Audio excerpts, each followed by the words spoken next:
He came back from the dead wearing a golden nose and turned his enemies into human furniture. In the brutal corridors of dark history, few tales echo as chillingly as that of Justinian II, the emperor who refused to stay buried. Constantinople, 705 AD. The guards at the palace gates blink in disbelief as a man approaches cloaked in shadows and carrying the weight of vengeance forged over a decade of exile.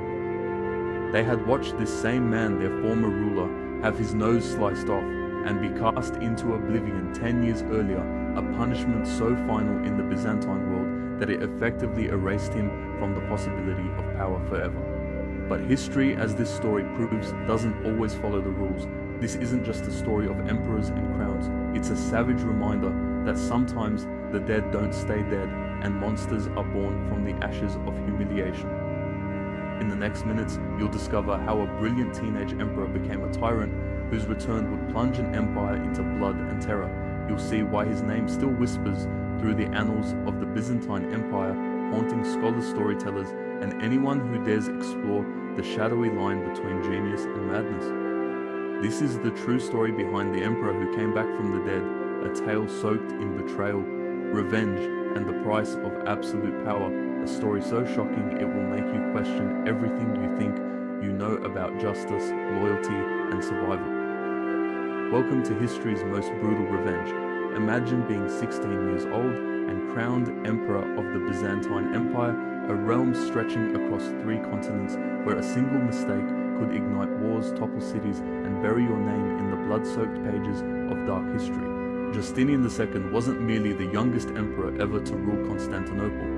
He was a teenager, standing at the apex of power, staring into a future that shimmered with both brilliance and doom. From the moment the weighty crown touched his youthful brow in 685 AD, Justinian knew he was walking through corridors haunted by the ghosts of murdered emperors, where the air smelled of incense and betrayal, and every step echoed with whispers of conspiracies. His eyes scanned portraits of his legendary predecessors, Justinian the Great Builder of Hagia Sophia, Heraclius who shattered the Persian Empire, Constantine who gave his name to the city itself, and somewhere deep inside, a question coiled around his mind like a serpent. Could he be as great as them, or would he vanish into oblivion as another cautionary tale in the empire's brutal saga? It's tempting to feel pity for this teenage ruler thrust into an arena where grown men with blades and political machinations lurked behind every silk curtain, but let's not sugarcoat the truth. Justinian II wasn't just a boy drowning in power he couldn't handle. He was astonishingly talented with a sharp intellect, a clear strategic vision, and a burning determination, the kind of qualities that, in the right circumstances, create legendary leaders. He wasn't some soft, pampered prince drifting aimlessly through palace life. He was a ruler capable of decisive reforms and ruthless decisions wrapped in the deceptive innocence of youth. But here's the unsettling paradox that sets Justinian's dark story apart from so many forgotten emperors. The very genius that could have made him one of history's greatest also sowed the seeds of his catastrophic downfall. Because the teenage emperor who could outthink his advisors was also convinced he was always right, a belief that would transform him from visionary to tyrant in the eyes of a terrified empire. Imagine facing endless decisions where every decree could mean life or death for thousands, where the slightest misstep could ignite rebellions in distant provinces. Yet even under this crushing weight, Justinian II pushed through with reforms that dazzled the court and the chronicles alike. He reorganized the Byzantine military more efficiently than any ruler in decades, bolstering the empire's strength against relentless Arab invasions. His tax policies at first increased imperial revenue while slashing through a corrupt bureaucracy that had festered like an open wound since the days of prior reigns. He streamlined laws, reined in embezzlers, and restored discipline to provincial governors who had grown fat and arrogant from imperial neglect. Historians of his own time wrote of his keen mind and genuine desire to fortify the empire, a glowing portrait that makes his later descent into darkness all the more tragic and chilling. But brilliance without restraint is a blade that cuts in all directions. The same clarity of mind that made Justinian II a reformer also fostered a monstrous certainty that no one else could possibly see what he saw, understand what he understood, or challenge his judgment without committing an act of treason. When a coalition of wealthy landowners dared to complain about rising taxes, Justinian didn't merely dismiss their concerns, he confiscated their estates and scattered their families as a grim warning to anyone else considering dissent. When bishops and priests questioned imperial religious policy, the young emperor didn't negotiate. He threatened them with exile, silencing spiritual leaders who had guided Byzantine faith for generations. And yet, in the very same breath, he could display a genuine, almost obsessive concern for his subjects' welfare. During the devastating plague of 689, Justinian II personally directed relief efforts, funneling imperial funds into food, medicine, and emergency aid that saved countless lives. He rode through stricken streets, risking infection, to organize doctors and distribute grain. People whispered that the emperor himself appeared at hospital doors in the dead of night, handing out coins and comfort. But when provincial governors pleaded for tax relief in plague-ravaged regions, Justinian not only refused, but increased the levies, arguing that the empire needed funds to shield itself from future calamities. Was he a tyrant blinded by cruelty, or a ruler willing to sacrifice the present for the empire's survival? The uncomfortable truth is that he was both. This moral ambiguity lies at the poisonous heart of Justinian's legacy. He was capable of empathy, yet addicted to absolute control. He possessed vision, yet wielded it with terrifying rigidity. His reign in these early years dazzled courtiers and terrified conspirators because it danced so close to greatness while teetering on the edge of totalitarian horror. One moment from 691 crystallizes the paradox of his rule with harrowing clarity. When senators begged to discuss the crushing cost of his relentless military campaigns, Justinian welcomed them, graciously listened attentively, and even acknowledged the merit in their arguments.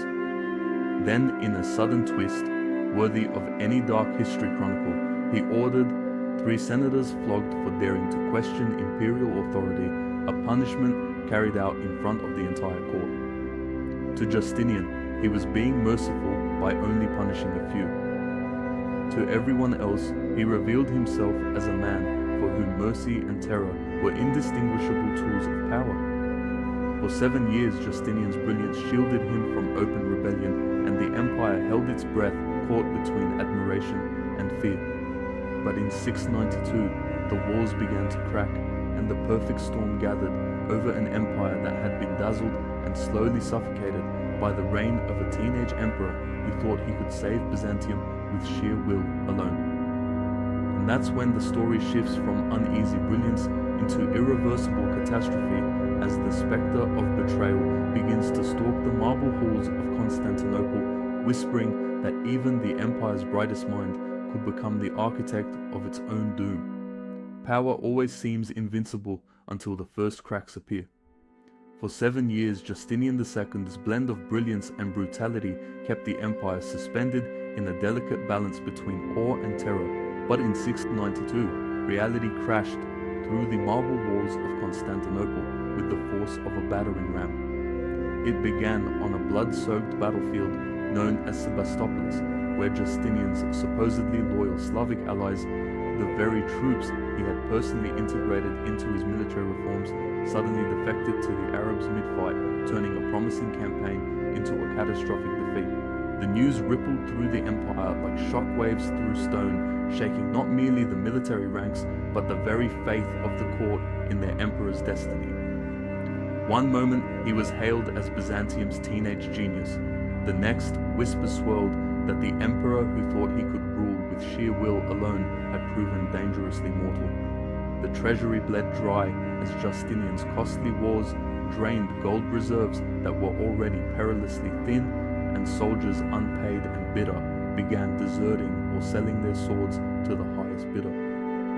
Across the provinces, a new terror emerged, not of foreign invaders, but of the empire's own tax collectors, who clawed deeper into every corner of society to feed Justinian's insatiable campaigns.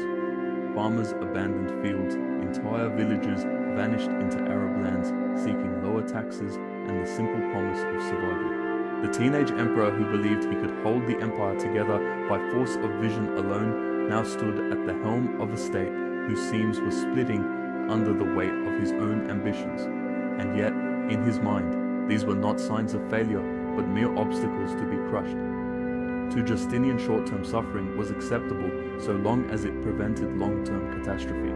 His unwavering certainty glowed like a dark flame, casting shadows that grew longer with each passing day. When noble families begged for tax relief, Justinian not only refused, but publicly condemned them as enemies of the state, seizing their lands as an example of what awaited dissenters. Religious leaders who dared question his policies were exiled, silencing voices that had once tempered imperial excess with spiritual caution. The empire's senators, many with silver hair and scars earned over decades of service, watched in frozen horror as a ruler they had once admired transformed into something far more dangerous, a man convinced that being right justified any cruelty. One scene in particular reveals just how tragically blind Justinian had become to the cost of his own rule. In 694, a delegation of the empire's most respected officials gathered in the opulent throne room, its marble pillars glinting in lamplight, to plead for mercy on behalf of a crumbling nation. Constantine, a senator older than the emperor's own grandfather, stepped forward, voice trembling, not with fear, but with the weight of a lifetime spent serving Byzantium. Your Majesty, he began, choosing each word as if navigating a minefield. We come not as critics, but as servants of the empire. The tax burden is destroying the very wealth we seek to preserve. Justinian listened, head tilted slightly, eyes glittering with curiosity, as if considering the mechanics of a puzzle. For 20 minutes, the room was filled with sober proposals spreading tax collection over multiple years, issuing imperial bonds, even temporary territorial concessions to reduce military expenditures. Constantine concluded with a warning that sliced through the room like a blade. An empire without people to defend it is not an empire worth preserving. For a flicker of a moment, hope sparkled in the chamber, as if reason might finally breach the emperor's towering certainty, but then Justinian's voice dropped into a low, lethal calm. "Senator Constantine," he asked softly, "are you suggesting your emperor lacks the wisdom to balance imperial needs with popular welfare?" It was a question carved like a trap. Constantine, veteran of 4 decades of political storms, recognized it instantly, yet he knew there was no turning back. "I'm suggesting, Majesty, that even emperors benefit from counsel." Justinian rose from his throne in a slow, deliberate motion, the golden embellishments of his robe catching torchlight like small bursts of flame. His next words turned the chamber into an icy crypt. "Guards escort Senator Constantine to the courtyard. 50 lashes for questioning imperial judgment. The rest of you will witness this so you understand the price of confusing counsel with insubordination." As Constantine was dragged away, his cries swallowed by the cavernous halls, the remaining officials stared at the emperor, not as a visionary leader, but as a man whose brilliance had decayed into tyranny. In that moment, the senators realized they were no longer advising an emperor, but surviving under a ruler for whom fear had become the primary currency of governance. And Justinian himself seemed genuinely baffled why his act in his mind, merciful and restrained, was received as monstrous tyranny. Such was the chilling paradox that defined his reign, a young man who could speak of saving an empire even as he shattered the bonds of trust that held it together. By the time 695 dawned, criticism of Justinian's rule was no longer hidden behind palace walls, but echoed openly in streets and barracks alike. The teenage emperor, who once dreamed of joining the ranks of the greats, had become the subject of whispered conspiracies. In the shadows, daggers were being sharpened by men who no longer saw him as Byzantium's savior, but as the very tyrant from whom the empire needed saving. And so, as the marble corridors of Constantinople trembled with rumors of revolt, one truth burned brighter than all others. The line between visionary and tyrant in the Byzantine Empire was thinner than a blade's edge, and Justinian was about to discover just how sharp that blade could be, setting the stage for the coup that would not only change his fate, but leave a crimson stain on the chronicles of dark history forever. History doesn't always announce when a dynasty is dying.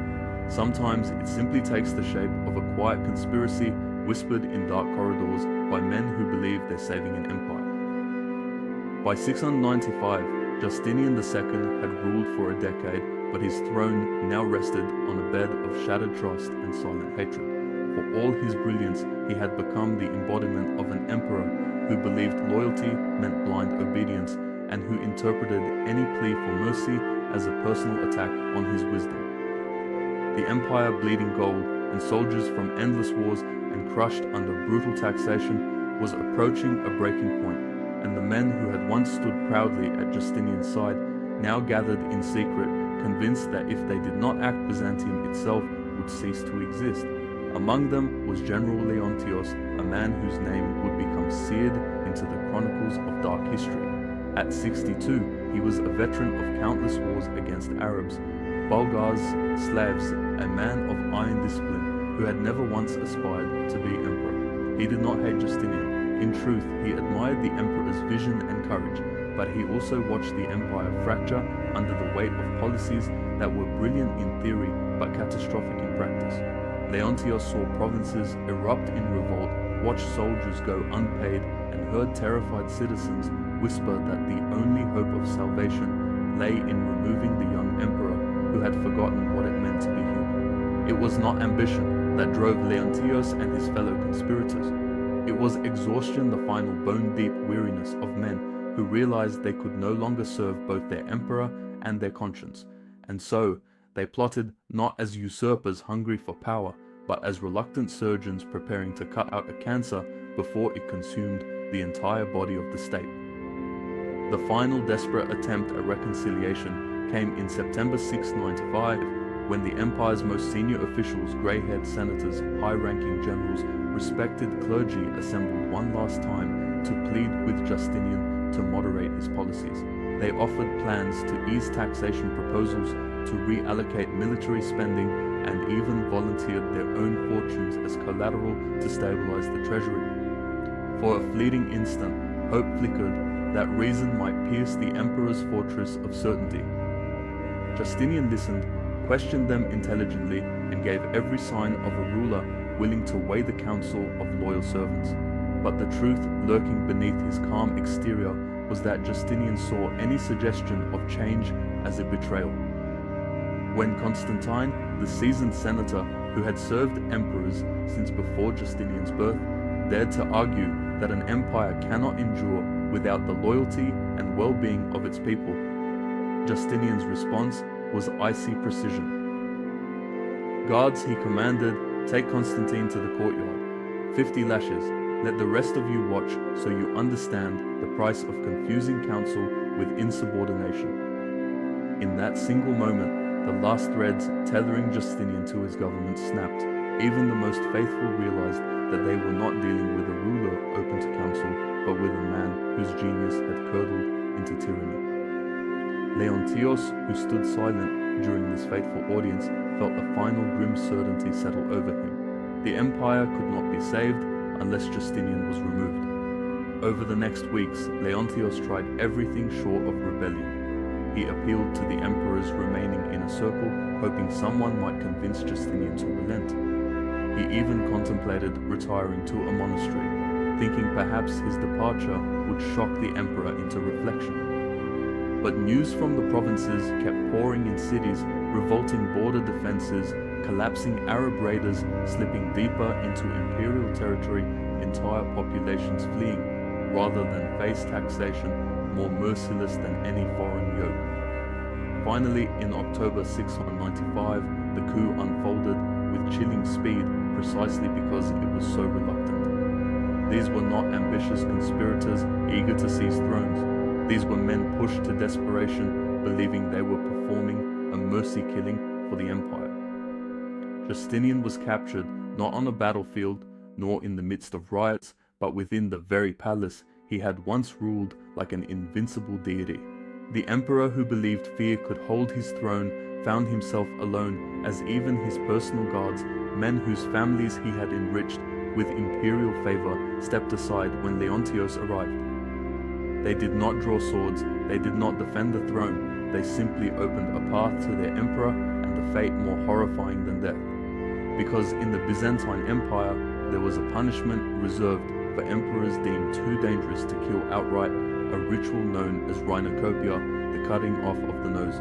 It wasn't random cruelty. Byzantine law decreed that any man so mutilated was forever barred from ruling. Execution would have made Justinian a martyr. Mutilation would render him an exile, a living ghost incapable of claiming imperial authority. As the blade severed flesh and cartilage, transforming the emperor into a figure of horror and pity, every man in that chamber felt the weight of a decision that could never be undone. They believed they were ending a tragedy, sparing Byzantium a greater bloodbath. Yet what none of them realized was that they had just set the stage for one of the most terrifying comebacks in all of dark history. For even as Justinian staggered from the palace, blood soaking his imperial robes, a new spark ignited in his eyes, a silent vow that the man who had been exiled and disfigured would one day return, not merely to reclaim his throne, but to visit upon his enemies a vengeance so methodical and relentless that Constantinople would tremble at the sound of his name, because sometimes the dead don't stay dead. And Justinian II was about to prove that exile was not the end, but merely the prelude to a storm that would make the entire empire pay for the sound of the blade that severed his nose. Exile can either shatter a man or forge him into something far more dangerous than he ever was before. For Justinian II, the stone walls of Cherson became both his prison and his crucible, shaping the contours of one of the most terrifying transformations in dark history. Cherson was not merely distant, it was the empire's dumping ground for the politically damned, perched on the windswept edge of the Crimean Peninsula, where winter cut like knives and hope died slowly in the endless grey months. To the citizens of Constantinople, the man who had once ruled as emperor, who had commanded armies and issued laws that reached the furthest corners of Byzantium, was now reduced to a mutilated exile, his imperial robes replaced by coarse cloth, his golden diadem replaced by a blood-crusted bandage where his nose used to be. Yet for all the brutality of his fall, Justinian II refused to disappear into history's shadows. Instead, in the frozen silence of Cherson, he began to reassemble the pieces of his shattered destiny. Imagine waking up each dawn to the bitter wind lashing against stone walls, the sea screaming beneath dark clouds, knowing the world has branded you as finished. For lesser men, such exile would have bred despair, but for Justinian it became a laboratory of revenge. He is rumored to have fashioned a prosthetic nose from metal, not merely to mask the horror of his mutilation, but as a psychological weapon. It wasn't about looking monstrous. It was about proclaiming even in exile that he was still an emperor, merely displaced, not destroyed. Every time he fixed that cold metal to his face, he declared to the world and to himself that he was not a ghost of the past, but a king in waiting. But the true weapon Justinian forged in Cherson wasn't made of steel or gold, it was his mind. For the first time in his life, he had time to reflect without the roar of courtiers and the blinding glow of imperial power. He pored over the histories of other overthrown rulers, dissecting why some comebacks had failed and others had triumphed. He realized that raw power alone was useless without the alliances and loyalty that sustain it. He learned the language of diplomacy, the subtle art of turning former enemies into future partners. The man who had once ruled by decree began to understand the seductive power of negotiation. Letters began to flow from Cherson like rivulets of ink carrying secrets. Some were addressed to old allies in Constantinople, written not as imperial commands but as appeals for friendship. Others went to foreign leaders along the empire's borders, offering mutual benefits rather than threats. And to the church, Justinian made promises of tolerance and respect, that would have been unthinkable during his first reign. One letter survives in the Imperial archives, a stark window into how deeply exile had transformed him. In my youth, Justinian wrote, I believed that strength meant never bending. Experience has taught me that true strength lies in knowing when to yield and when to stand firm. These words weren't empty poetry. They signaled a man who had learned through blood and humiliation that absolute authority without consent was a foundation built on sand. Yet beneath this newfound diplomacy, a darker current surged. The man who studied political treatises by lamplight also nursed a silent burning rage. Every day in Cherson, Justinian carried the memory of the blade slicing through his flesh of the senators who stood by as his blood pooled on palace floors, of the guards who had turned away rather than die for their emperor. His exile became an obsession with detail, names, faces, words spoken against him. Betrayals minor and major were committed to memory, a mental ledger he intended one day to settle in full. Because Justinian didn't simply plan to return, he planned to make the entire empire pay for daring to think he was finished. But revenge alone couldn't bring him back to Constantinople. He needed power soldiers' money and a safe route to the imperial capital. And that meant finding a partner willing to gamble everything on the return of a mutilated emperor. For the first time, Justinian began to look beyond the empire's borders to a fierce and cunning power rising to the north, whose ambitions might align perfectly with his own thirst for restoration. And so, while Cherson remained a frozen prison to most, for Justinian it became a springboard for one of history's most improbable and terrifying comebacks, setting his gaze toward Bulgaria and the warlord who, like Justinian, understood that sometimes the only way to secure power is to burn every bridge behind you. Because exile didn't break Justinian's suit, it transformed him into something far more dangerous, and as the winds howled across Cherson's icy stones, the seeds of vengeance were already sprouting into a plan that would shake Constantinople to its marble foundations. Sometimes the difference between an exiled ghost and a resurrected emperor lies in finding the perfect ally. As icy winds tore across the Crimean Peninsula, Justinian II realized that if he wanted to return to Constantinople and reclaim the throne that had been stolen from him, he would need more than determination or secret letters. He would need an army and a partner willing to gamble everything on the impossible comeback of a mutilated ruler. That partner emerged in the form of Constantinople of Bulgaria, a warlord as ambitious and calculating as Justinian himself, whose name would soon be etched into the annals of dark history alongside the emperor he chose to support. Tervel was no naive barbarian chieftain. He had forged Bulgaria into a regional power through shrewd diplomacy and ruthless military campaigns, mastering the delicate balance between appeasing the Byzantine Empire and asserting his own sovereignty. When Justinian's envoys arrived at the Bulgarian court in 704, bearing cautious overtures, Tervel saw not a desperate beggar, but an opportunity too tempting to ignore, a chance to wield influence over the empire and carve out a larger destiny for his people.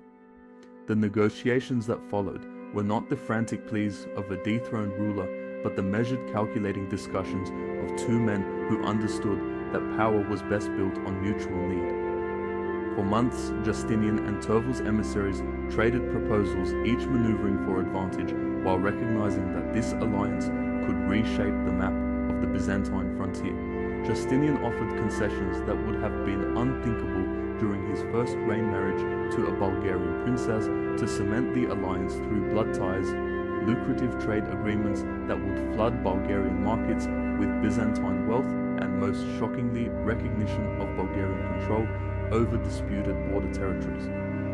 For a Byzantine emperor whose predecessors had always treated foreign rulers as vassals or threats, these terms marked a seismic shift, a sign of just how profoundly exile had transformed Justinian's understanding of power and politics.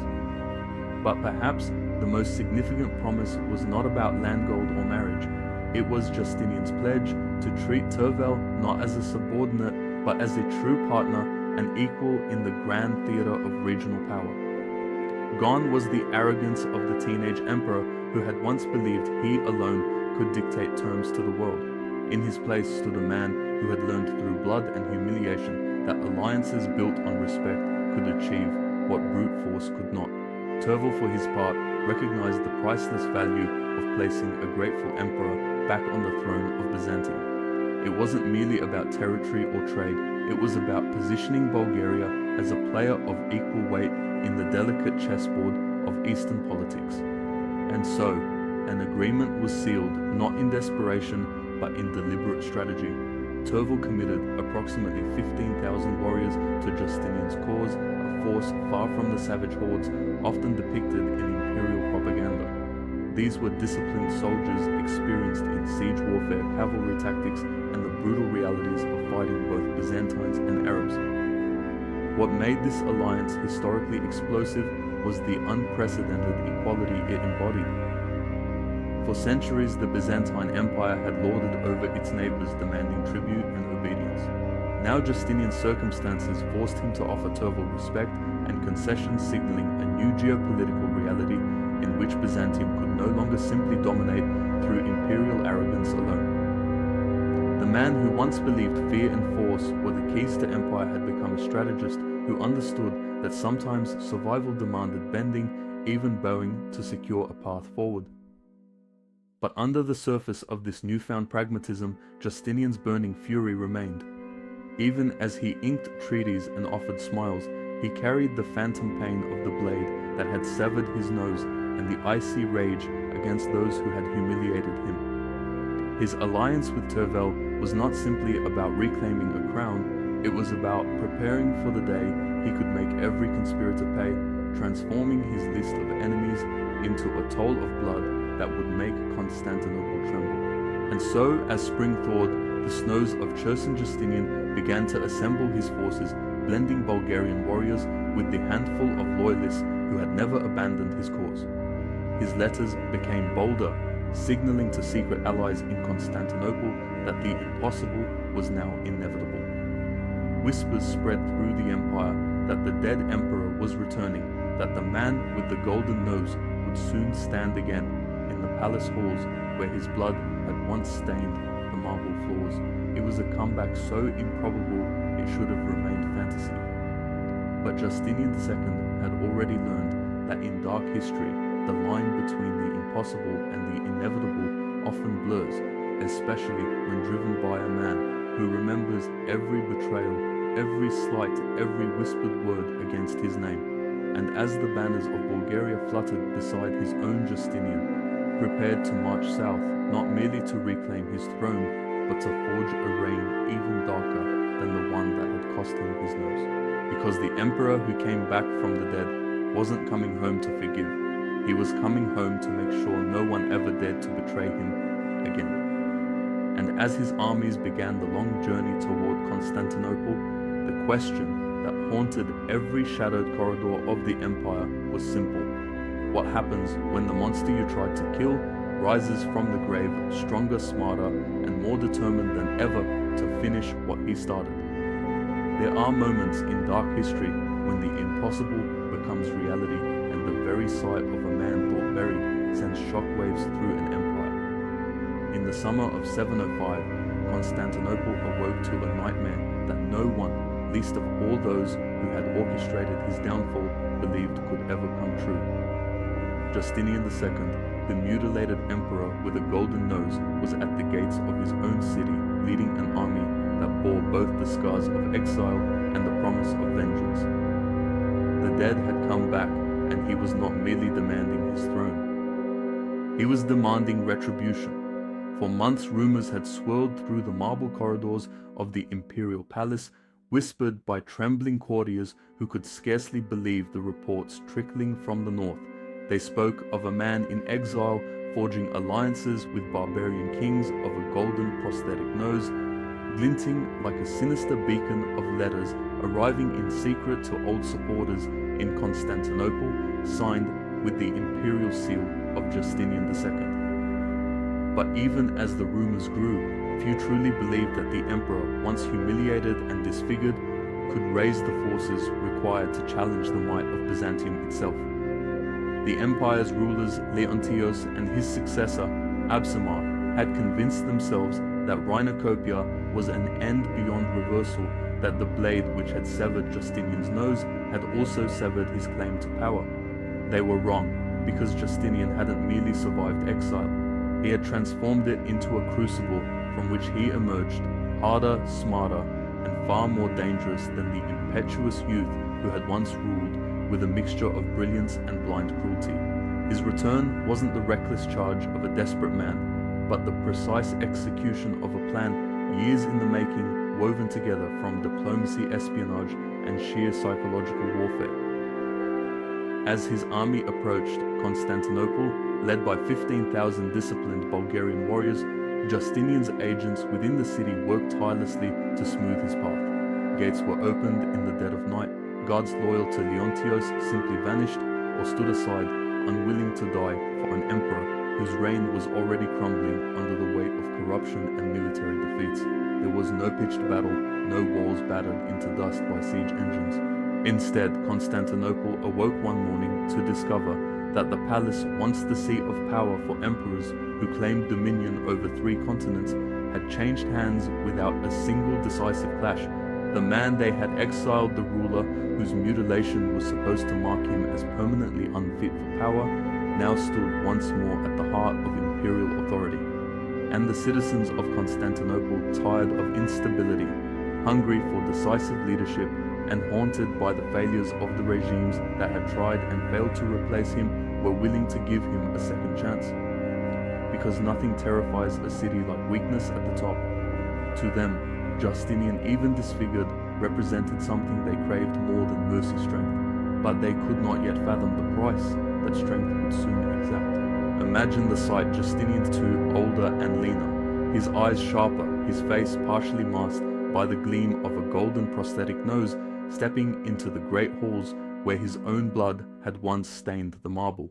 He walked those corridors not as the hot-headed boy who had once believed he could command loyalty through fear alone, but as a man who understood that true power lay in patience and in the ruthless memory of every slight committed against him. His restoration shocked the entire political order, revealing just how fragile the regimes of Leontios and Absimar had been. They had ruled in Justinian's absence, but they had never solidified true legitimacy. Their reigns were plagued by military failures, economic collapse, and the gnawing sense that they were merely caretakers, waiting for a ghost to come claim his throne. And now, that ghost was flesh and blood once again. In the streets of Constantinople, there was no mass resistance, no desperate defense of the current regime. Instead, people gathered in hushed crowds to see the emperor they thought lost to exile and mutilation. To some, it was hope reborn. To others, it was the arrival of a nightmare they had prayed would stay buried. Because Justinian II was no longer the boy who had once tried to balance reforms with cruelty. He was a man who had spent 10 years cataloguing betrayals, a ruler determined not merely to regain his throne, but to punish everyone who had dared imagine a world without him. The very ease of his return was itself a testament to the failure of the regimes that had deposed him and a harbinger of the storm about to come. And as the emperor reclaimed his golden throne beneath the soaring domes of the Imperial palace, one question began to shiver through the city like a cold wind. What price would Constantinople pay for letting the dead rise from their graves? Because Justinian II had come home not simply to rule, but to unleash a reign of vengeance that would make his first fall look like mercy by comparison. Power reclaimed by vengeance rarely stops at the borders of justice. For Justinian II, his return to the throne in 705 was not the triumphant restoration of a humble ruler, but the opening act of one of dark history's most chilling reigns of terror. The man who had come back from the dead arrived not merely to sit upon the golden throne, but to transform Constantinople into a city that would tremble at the whisper of his name. And nowhere did the nightmare begin more vividly than in the Hippodrome, the grand stadium where emperors were crowned and crowds once roared with loyalty. Now it became the stage for a performance so savage that even the blood-soaked annals of the Byzantine Empire shudder to record it. Imagine the spectacle: Justinian II seated upon his imperial throne in the center of the hippodrome, his golden nose glinting in the sun, eyes like sharpened daggers.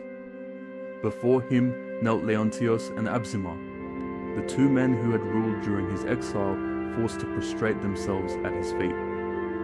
But humiliation alone was not enough for Justinian. He placed his imperial boots on their backs, using the bodies of two former emperors as living footstools, while he conducted state business, spoke with envoys, and issued decrees. The crowd watched in horrified silence as Justinian turned men who had once worn crowns into furniture, a brutal symbol that declared to all betrayal would not merely be punished, it would be weaponized as public theater. And this was only the beginning. Justinian returned to power, not as the impulsive tyrant of his youth, but as a meticulous executioner.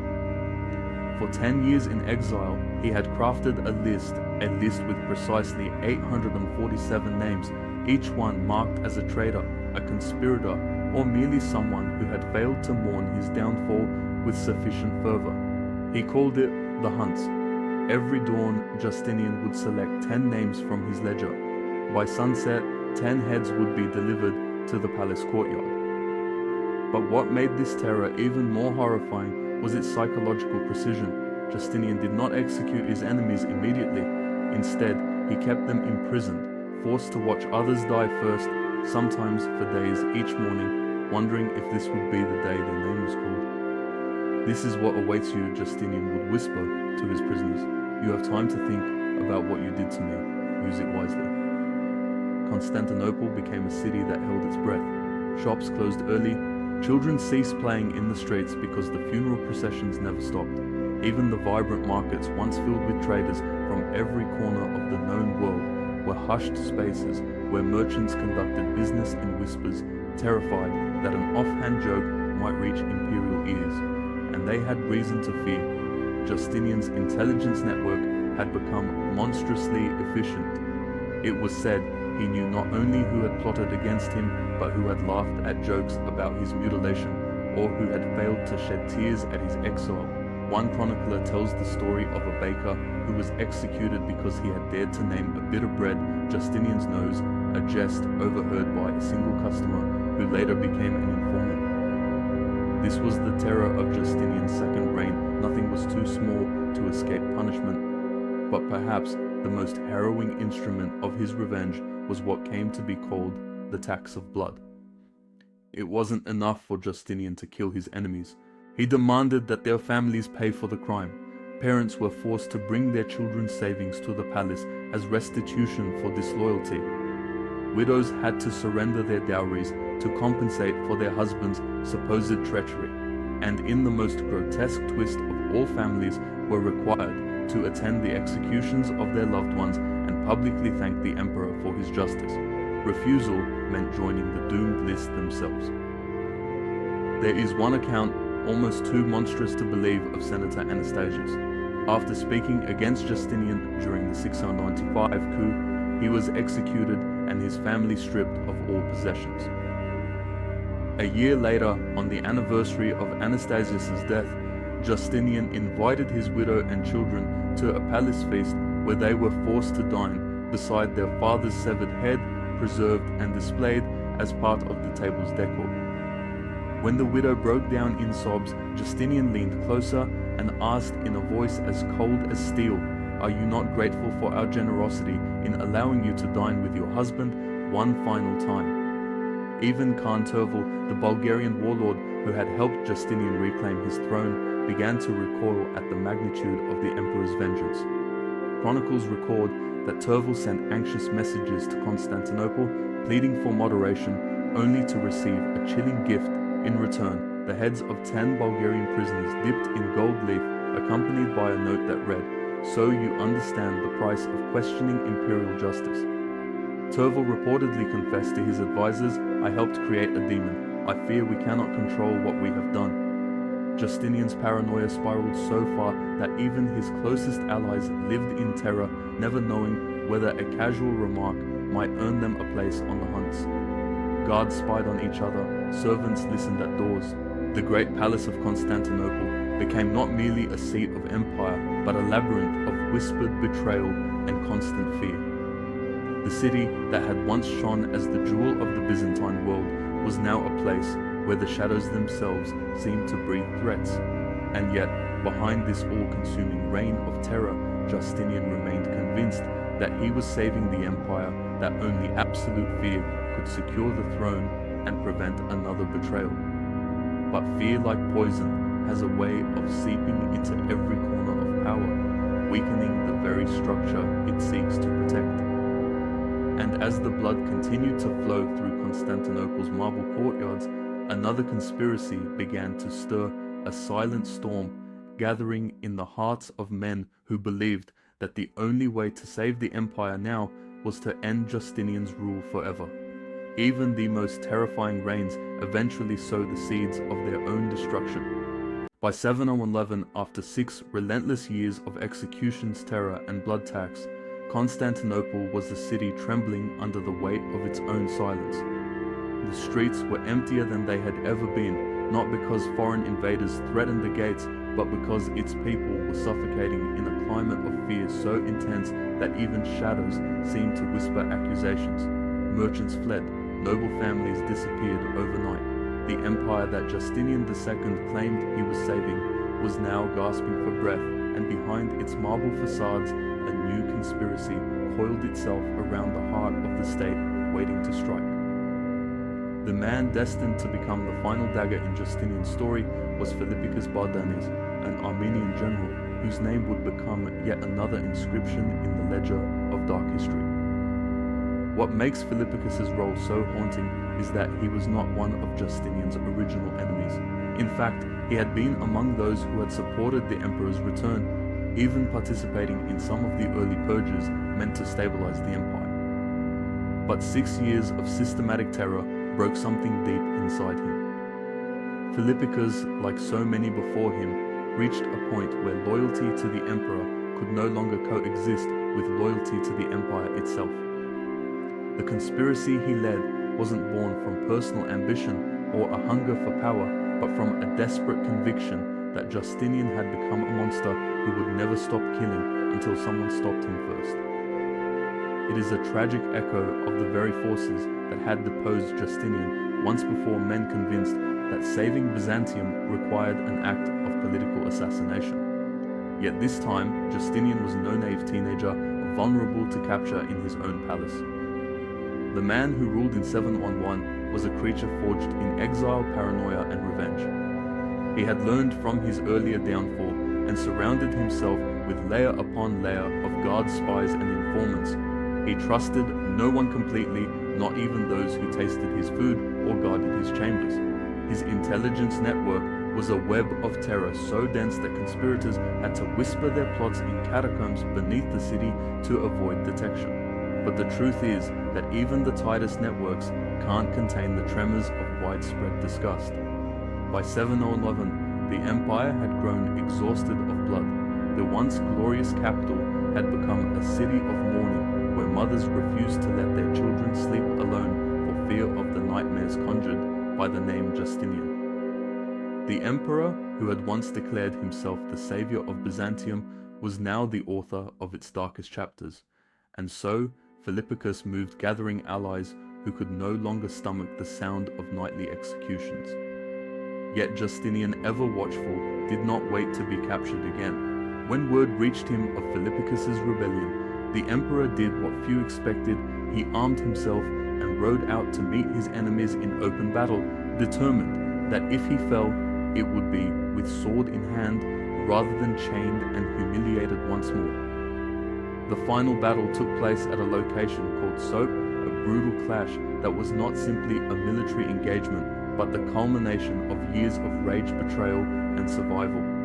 Justinian fought like a man possessed, wielding his sword with the desperate fury of someone who understood that the stakes were not merely life and death, but the legacy of fear he had spent years cementing. Chroniclers recorded that he carved a path through Philippicus's ranks, his golden nose flashing in the sunlight, his robes spattered with blood. But even monsters grow tired. Philippicus's forces overwhelmed the emperor's dwindling guard. Amid the chaos, Philippicus himself cornered Justinian's sword, drawn, his eyes reflecting both hatred and sorrow. Justinian's last moments were not those of a man begging for mercy. Instead, he faced his killer with a strange, almost triumphant calm. According to the chronicler Theophanes, Justinian looked at Philippicus and smiled through the blood trickling down his chin. "You think you've won," he gasped, his voice rattling like a dying wind. "I've taught this empire that mercy is weakness and fear is strength. You'll rule exactly as I did, or you'll die exactly as I'm dying. I've already won." It was the final poisonous seed sown into the Byzantine soul by a ruler who believed terror was the only shield against chaos. Philippicus tried to prove him wrong, hoping that by ending Justinian's life, he might also end the cycle of cruelty. But the empire was not so easily cleansed. Within 2 years, Philippicus himself lay dead, slain by men who had learned Justinian's lessons all too well. And so, the empire spun on, caught in a whirlwind where every emperor feared that mercy was a fatal weakness and brutality the only guarantee of survival. Because in the Byzantine Empire, as Justinian's ghost would remind future rulers, the blade that strikes down the tyrant today may well carve tomorrow's path to power.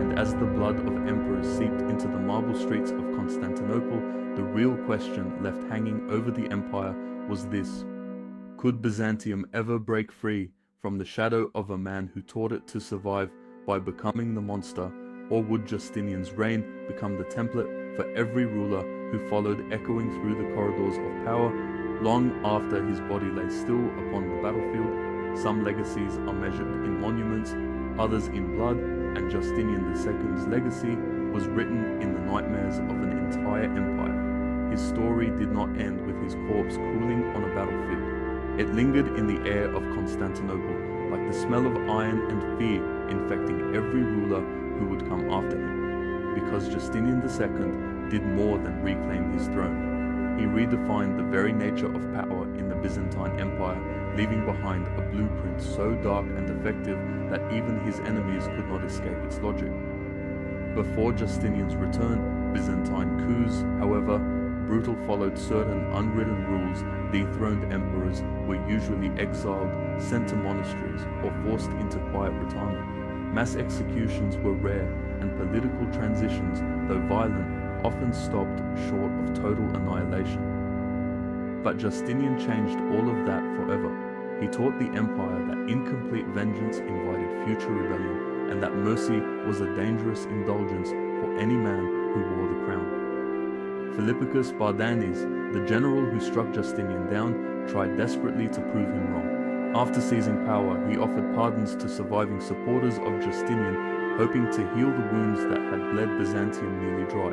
He governed with caution and restraint, believing he could restore the empire to a gentler path, but he lasted only 18 months before being butchered by his own general's men who had absorbed Justinian's grim lesson that mercy was weakness and fear the only reliable weapon of survival. His successor, Anastasius II, didn't make the same mistake.